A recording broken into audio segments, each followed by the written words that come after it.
Septiembre de 2020. El Reino Unido está en plena segunda ola de COVID. Miles de nuevos casos cada día. El gobierno está en pánico. Hay una necesidad urgente de aislar a los infectados, rastrear contactos, romper la cadena. Cada test positivo es un familiar de alguien, un ser querido, una persona que en este mismo momento podría estar contagiando a otros. Y por eso, cada día, miles de laboratorios en todo el país envían sus datos a un único archivo principal, un archivo de Excel, una hoja de cálculo. Todo parece estar en orden, excepto por un pequeño detalle que nadie notó. El formato del archivo estaba desactualizado, .xls, y solo podía contener hasta 65.536 filas.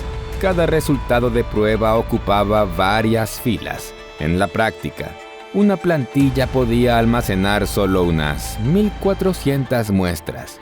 ¿Y qué pasó cuando el número creció? Excel simplemente dejó de agregar nuevos datos, sin advertencia, en silencio. 15.000 resultados positivos simplemente desaparecieron, lo que significó que nadie llamó a esas personas. Nadie las aisló ni rastreó a sus contactos. Nadie detuvo el brote. Todo por culpa de un solo archivo, una sola hoja de cálculo, un formato mal elegido. Y este es solo un ejemplo. Un pequeño detalle, un símbolo olvidado, un formato incorrecto. Y listo. Hay docenas de historias como esta. Errores que comenzaron siendo pequeños y terminaron en desastre. Y hoy te contaremos algunos de los más inesperados. Cómo un solo error de código hizo desaparecer cientos de millones de dólares en segundos. Cómo un fallo canceló 5.000 vuelos y miles de procedimientos médicos. ¿Y por qué? Tu error tipográfico cuesta 100 millones de dólares. 2012. Knight Capital Group era una de las mayores empresas de corretaje de acciones en Estados Unidos. En la Bolsa de Nueva York, representaban el 17% de todas las operaciones. En el Nasdaq, 16,9%, un gigante del mundo financiero. Hasta el 1 de agosto, cuando todo cambió en cuestión de minutos. Knight Capital operaba como creador de mercado. Cotizaban precios de compra y venta para una misma acción, permitiendo que los inversores pudieran operar al instante sin demoras. ¿Qué significa eso en la práctica? Imagina a la empresa en medio de un mercado bullicioso, gritando en ambas direcciones: «¡Compro a $100! ¡Vendo a 101!». Si alguien les vendía a 100 y otro les compraba a 101, Knight Capital ganaba $1 de beneficio sin riesgo. No apostaban a si una acción iba a subir o bajar. Lo único que les importaba era que la gente siguiera operando. Knight simplemente conectaba compradores y vendedores por una pequeña comisión. Ahora imagina cuánto dinero se puede hacer con todas esas pequeñas comisiones. En los 2000, Knight Capital alcanzó un volumen diario de hasta 3,97 mil millones de acciones. Tan solo en 2011. Sus ingresos fueron de 1.400 millones de dólares. Naturalmente, con semejante volumen, la automatización era esencial. Un buen día, Knight Capital decidió actualizar su sistema de software, pero las cosas no salieron como esperaban. Antes de la actualización, los servidores de Knight contenían un viejo fragmento de código llamado PowerPeg que hacía años no se usaba. Como parte de la actualización, los técnicos debían eliminarlo completamente. La nueva versión se instaló en 8 servidores. En 7 de ellos, todo salió bien. El código viejo fue eliminado, pero en el 8º, se quedó. Y no era solo un archivo olvidado, era más bien una bomba de tiempo. La mañana del 1 de agosto de 2012, el mercado abrió con normalidad. Los 7 servidores funcionaron correctamente, pero el 8º desató un apocalipsis zombie. El olvidado PowerPeg había vuelto de entre los muertos. El sistema enloqueció como un robot borracho con acceso total al mercado. Empezó a colocar órdenes de compra y venta sin parar, en un frenesí caótico, como si alguien hubiera inyectado millones de dólares en el mercado. Otros algoritmos de trading interpretaron esa actividad como real, y los precios comenzaron a dispararse. Las acciones de centavos se dispararon. Algunas subieron cientos por ciento, mientras otras se desplomaron debido a las operaciones erróneas. Las órdenes se multiplicaban sin control. En cuestión de minutos, los precios de más de 100 empresas cambiaron drásticamente, algunas hasta un 1000%. Este caos financiero duró aproximadamente 45 minutos, hasta que los técnicos identificaron el código defectuoso y apagaron el servidor. Pero en esos 45 minutos, Knight Capital ya había perdido 440 millones de dólares y las acciones de la empresa cayeron un 70%. Fue una catástrofe total. ¿La causa? Error humano. Imagina presionar la tecla Enter y con eso hundir una corporación de $1,000 millones. Mejor no imaginarlo. Knight Capital ciertamente no lo hizo. No existía ningún protocolo para ese tipo de escenario. Por eso, el fallo siguió activo durante 45 minutos, una eternidad en los mercados financieros. Y lo más importante, nadie había probado la nueva actualización después de instalarla en los servidores. ¿Por qué? Porque el protocolo no requería pruebas posteriores al despliegue. El resultado, otra empresa de trading, Getco LLC, compró la quebrada Knight Capital. La fusión se completó en julio de 2013, formando KCG Holdings, que irónicamente también fue vendida después. Así, un aparente descuido menor resultó ser fatal. Y si piensas que errores así solo ocurren en el mundo financiero, piensa de nuevo. Ese tipo de fallos también pueden hacer explotar cohetes. Knight Capital perdió 440 millones de dólares en 45 minutos. Pero ¿qué tal perder más de 10 millones cada segundo? 4 de junio de 1996, plataforma de lanzamiento del Centro Espacial de Guayana, en la Guayana Francesa. La Agencia Espacial Europea, ESA, estaba a punto de enviar al espacio su cohete de nueva generación, el Ariane 5, sucesor del veterano Ariane 4. Tras una década de pruebas, se había llegado a este momento. Su misión: colocar 4 satélites clúster en órbita terrestre, parte de un programa científico liderado por la ESA, con colaboración de la NASA. Estos satélites estudiarían la magnetosfera terrestre y los efectos del viento solar. Despegue. El Ariane 5 comenzó su ascenso estable. Los ingenieros aplaudían. El cohete seguía su curso. Y entonces, 37 segundos después del lanzamiento, ocurrió un giro digno de una película de Hollywood. El Ariane 5 explotó ante los ojos de los espectadores atónitos. 10 años de desarrollo, 370 millones de dólares invertidos, 4 satélites científicos, todo destruido. Perder 10 millones por segundo es literalmente astronómico. Mientras los testigos aún trataban de asimilar el shock, la investigación ya había comenzado y pronto se reveló la verdad. El Ariane 5 estaba condenado por culpa del Ariane 4. ¿Cómo? Por un número, uno solo, heredado de su predecesor. El Ariane 5 tenía motores mucho más potentes que el Ariane 4. Como todos los cohetes, debía inclinarse tras el despegue para alcanzar la trayectoria orbital. Pero el Ariane 5 se inclinaba mucho más bruscamente debido a su mayor velocidad, y esa inclinación agresiva resultó fatal. ¿Por qué? Porque el Ariane 5 reutilizaba módulos de navegación del Ariane 4, bajo la suposición de que serían totalmente compatibles. Pero el algoritmo del software contenía una variable que describía la velocidad lateral de inclinación, su empuje lateral.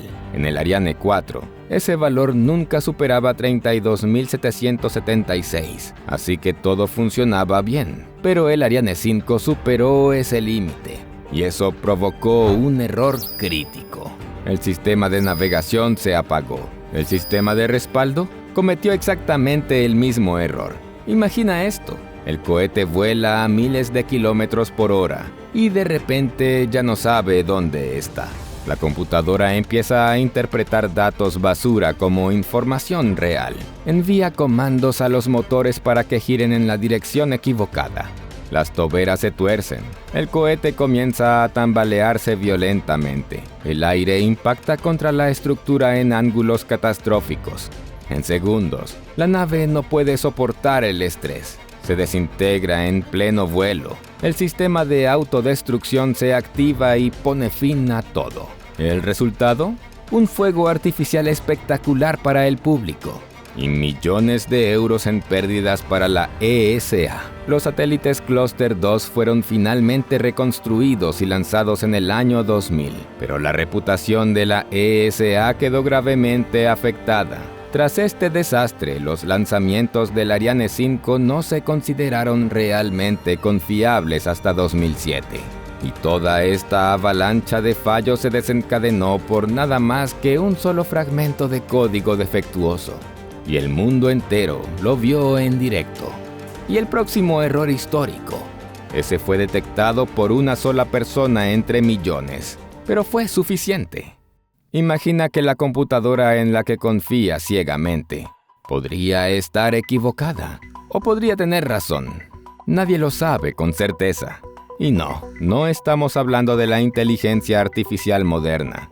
Esto trata de los procesadores Intel Pentium FDIV, lanzados en 1994. En esa época, Thomas R. Knisley, profesor de matemáticas en la Lynchburg College, estaba escribiendo código para calcular números primos y sus combinaciones.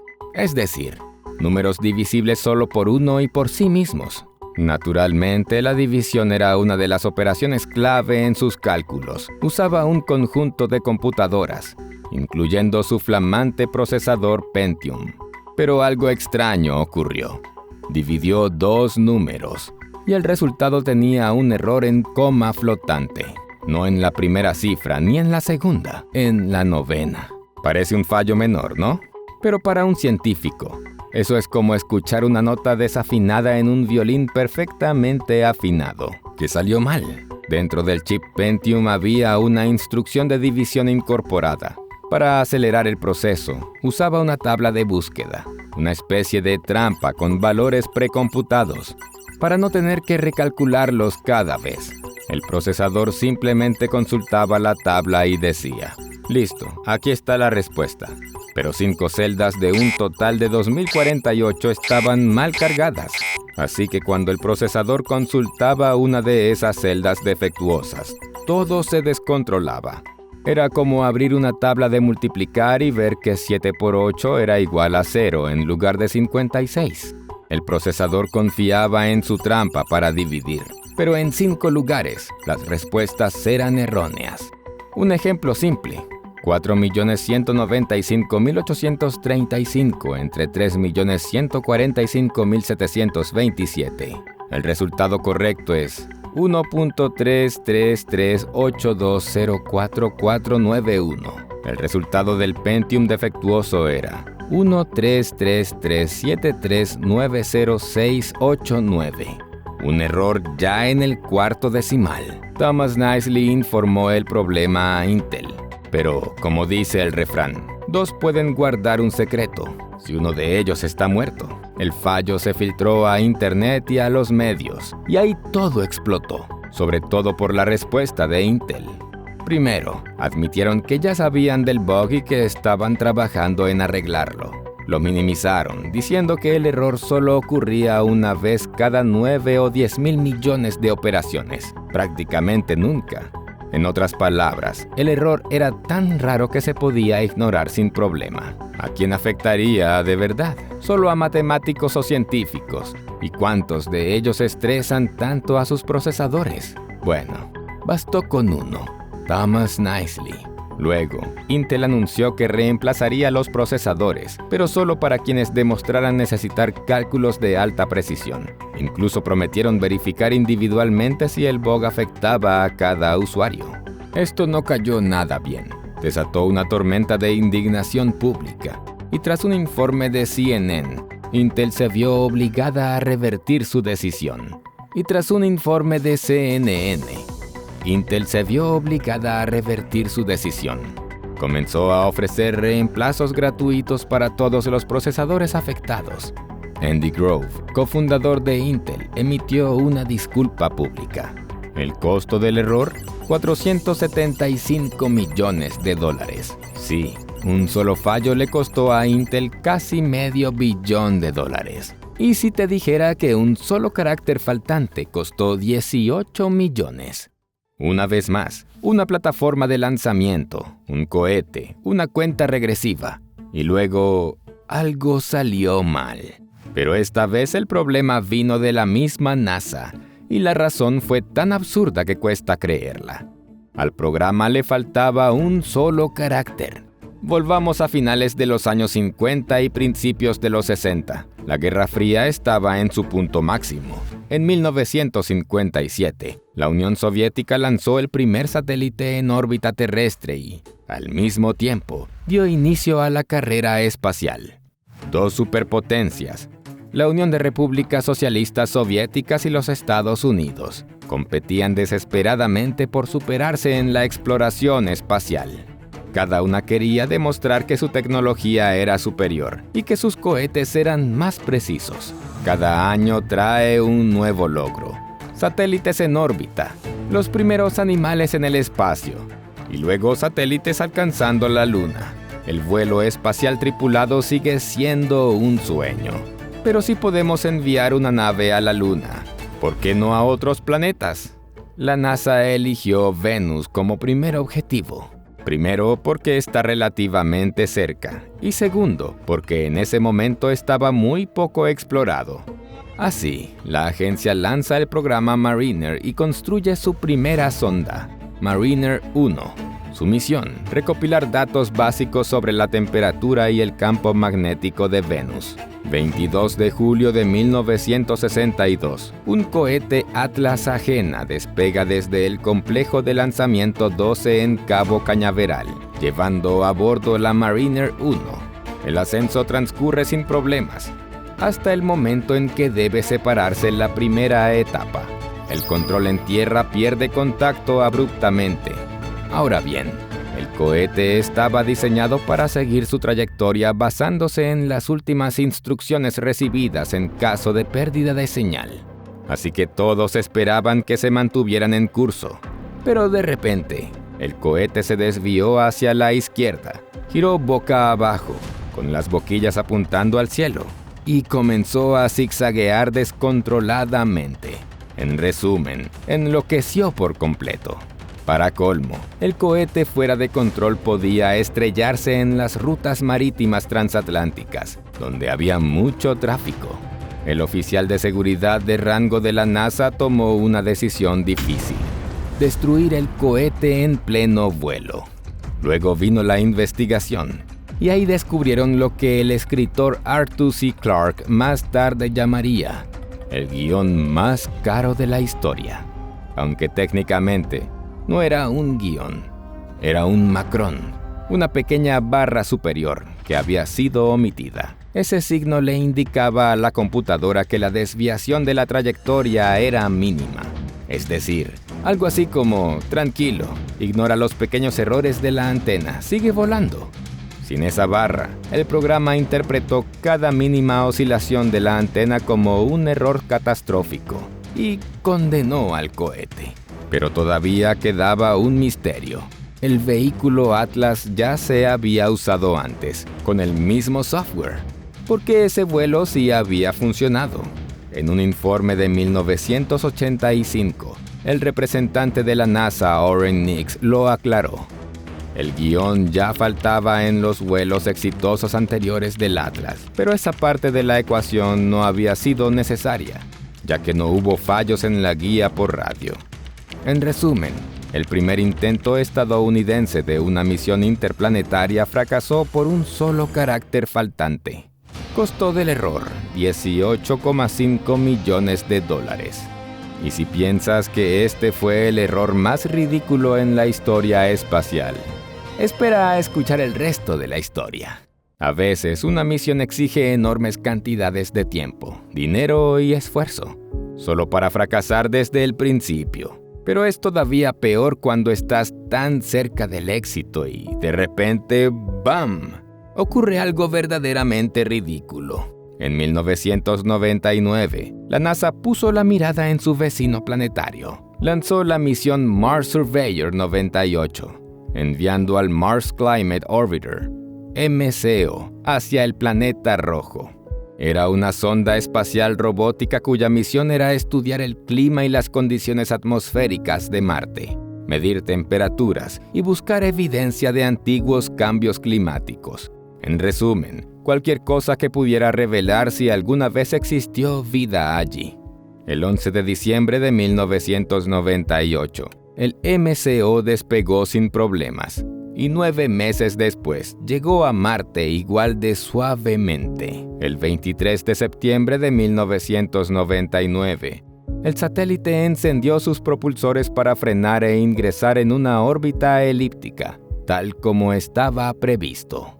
Durante los 2 meses siguientes, debía ajustarse gradualmente hasta lograr una órbita circular.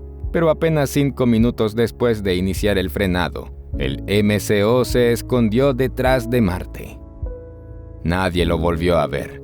Tampoco hubo señal. La misión había fallado, de forma súbita y sin una causa evidente.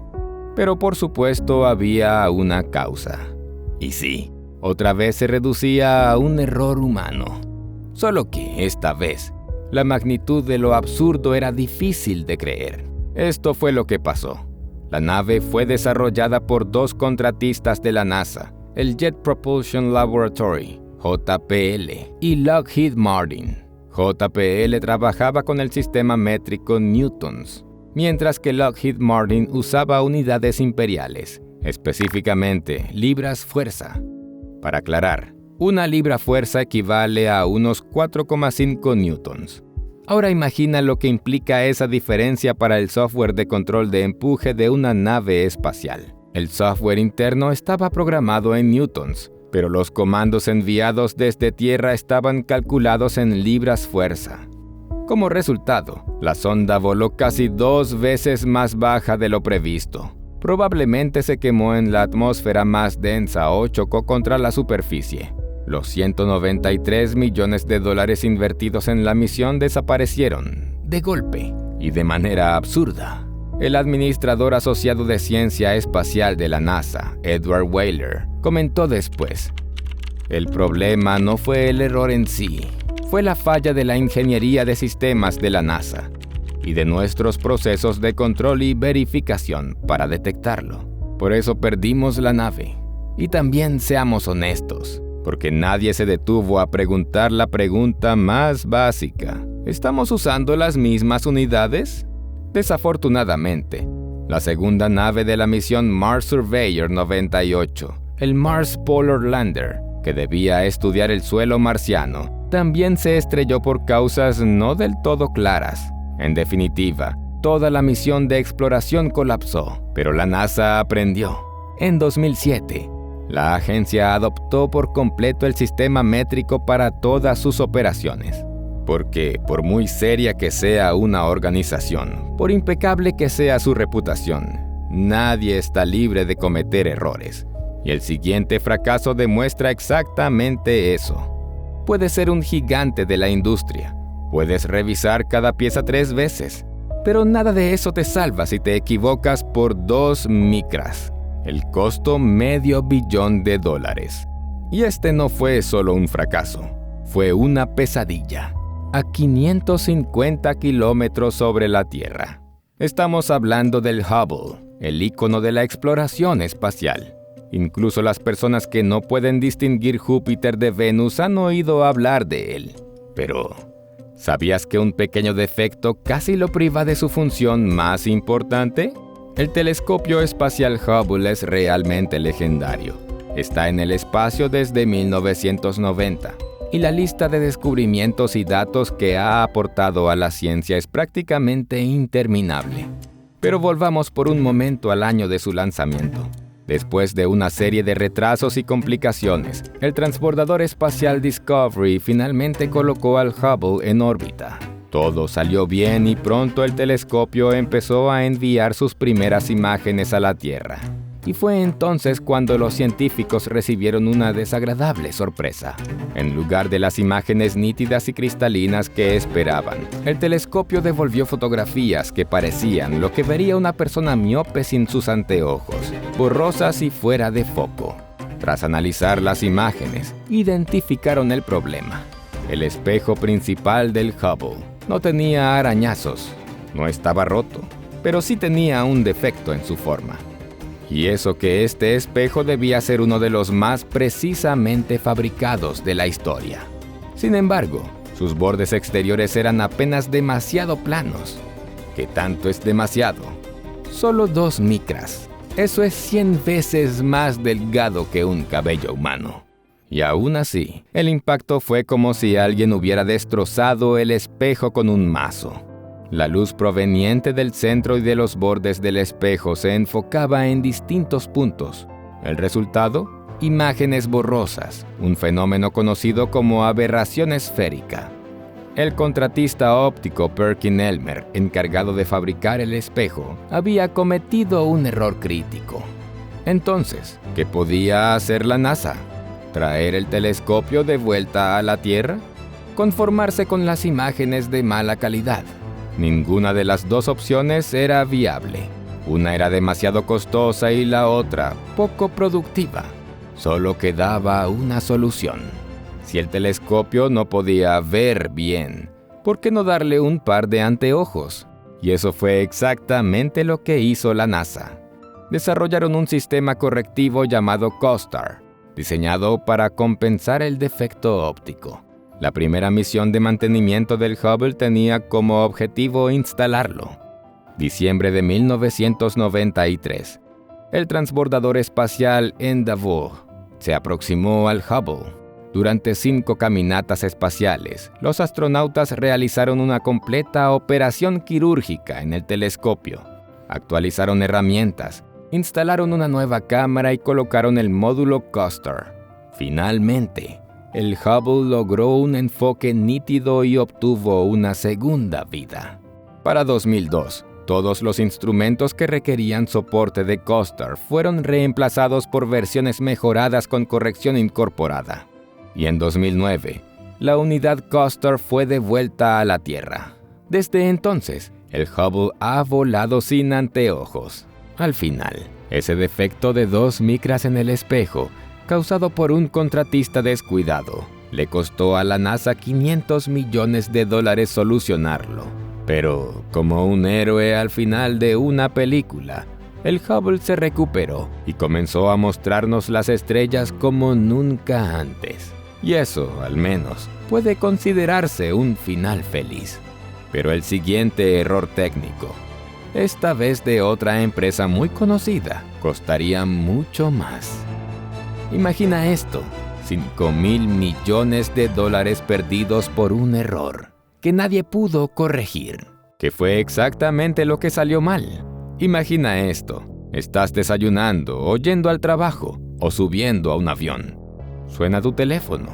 Lo acercas al oído para responder la llamada y, en ese preciso momento, explota. Suena como el inicio de una película de terror de bajo presupuesto.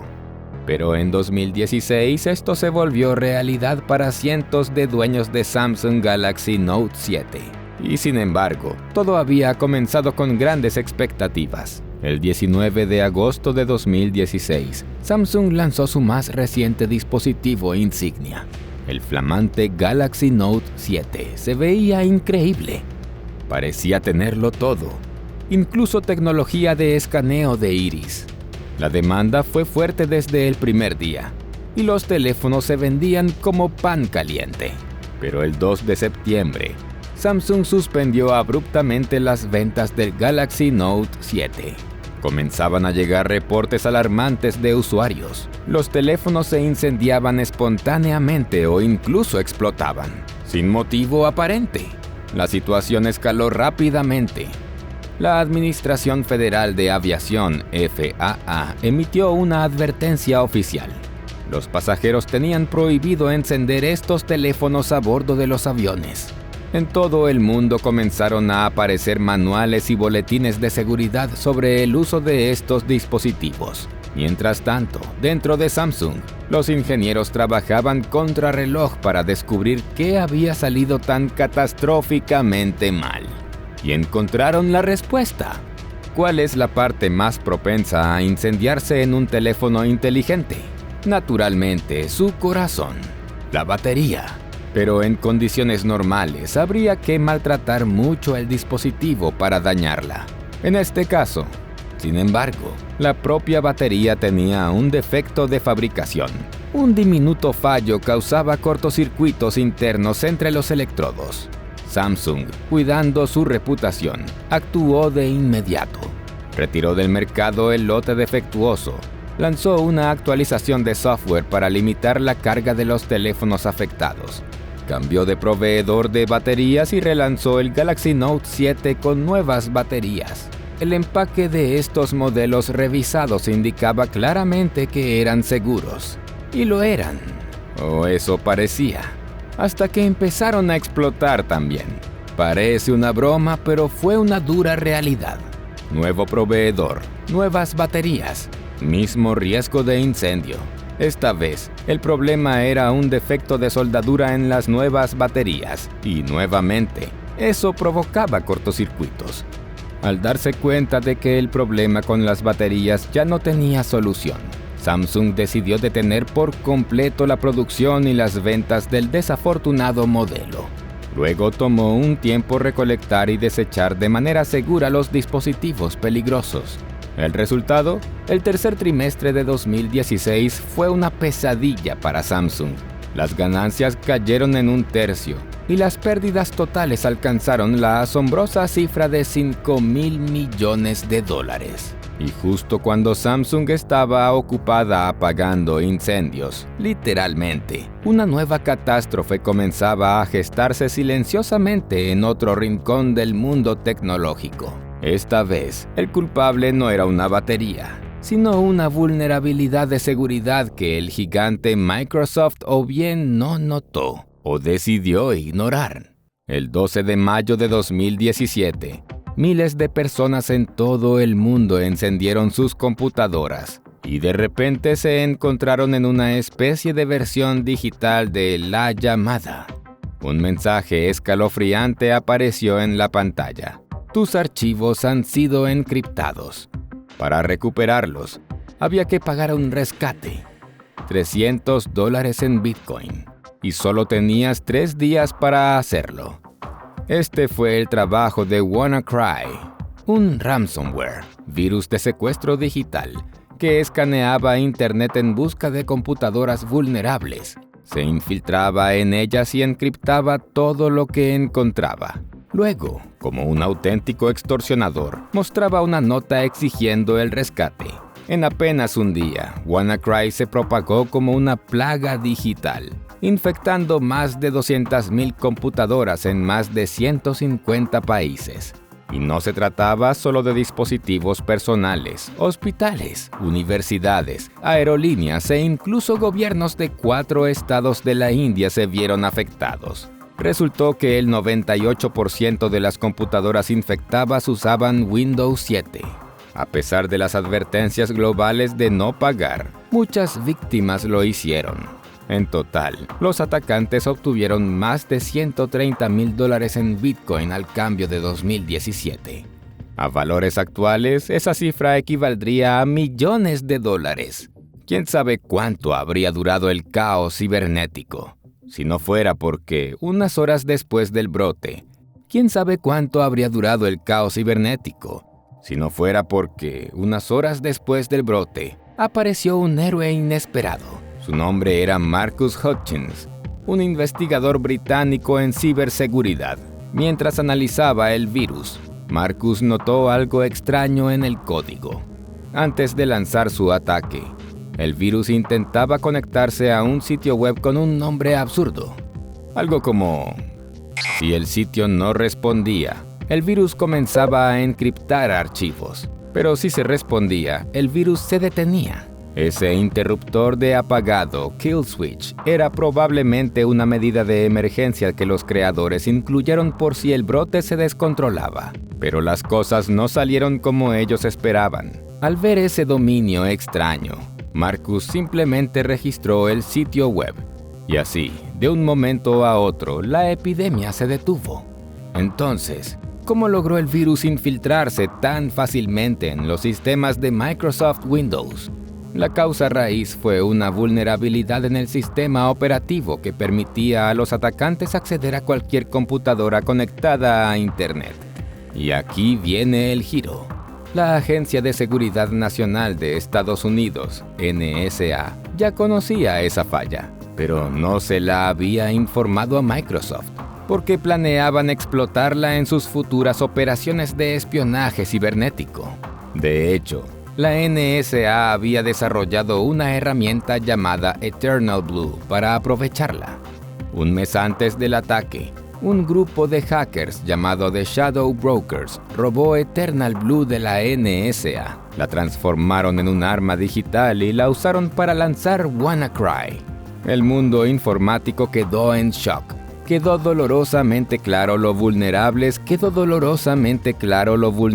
que son las infraestructuras digitales que sostienen nuestras economías, sistemas de salud e incluso nuestras vidas.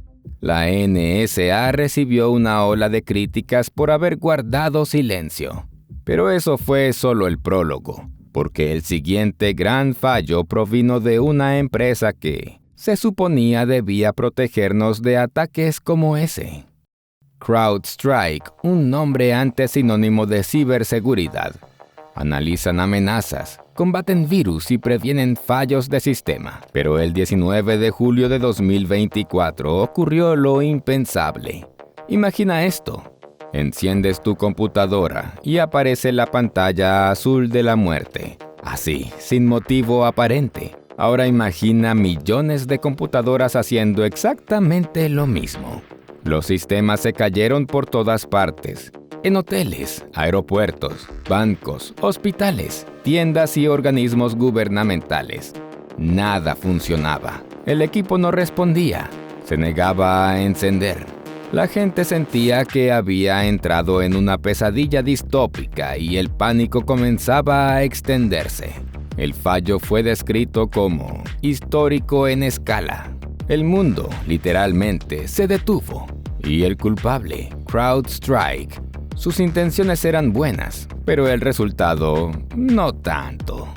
La empresa había lanzado una nueva actualización de su software CrowdStrike Falcon Sensor, diseñado para prevenir ciberataques en sistemas Windows. Pero debido a un error en el controlador, la actualización provocó un fallo crítico. Una vez instalada, las computadoras entraban en un bucle de reinicio, mostrando la pantalla azul una y otra vez. Un ciclo de muerte digital. En aeropuertos internacionales, las tarjetas de embarque tuvieron que llenarse a mano.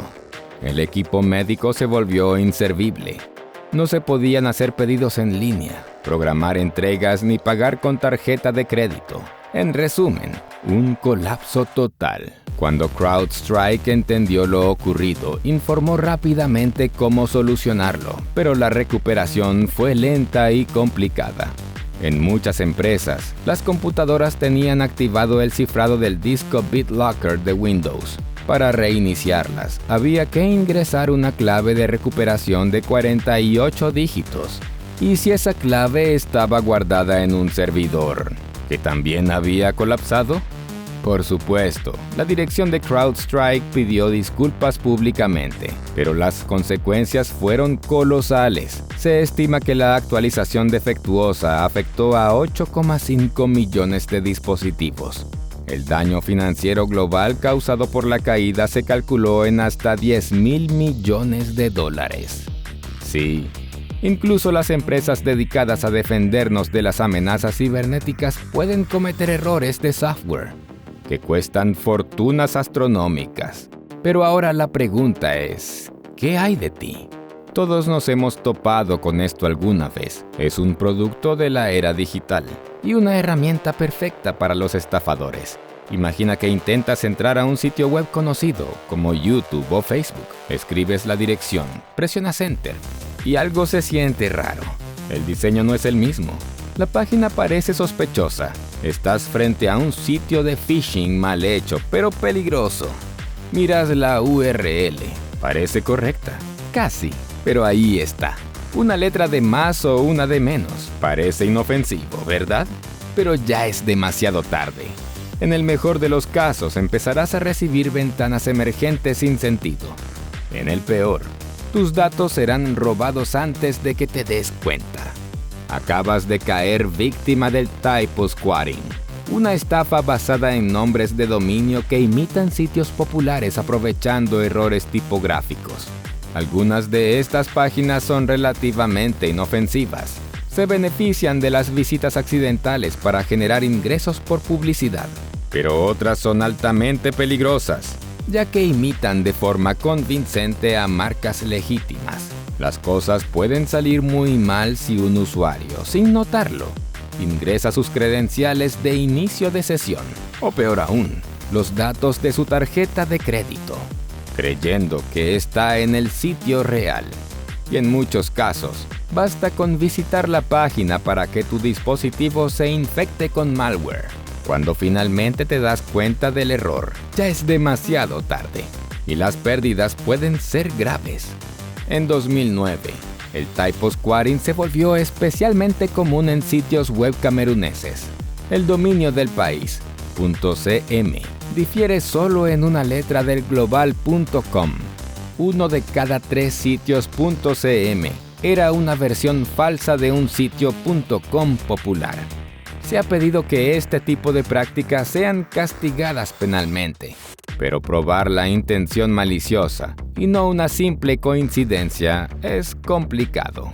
Aún así, se estima que los dominios basados en errores tipográficos generan cientos de millones de dólares al año. Nada mal para un simple error de una letra, ¿verdad?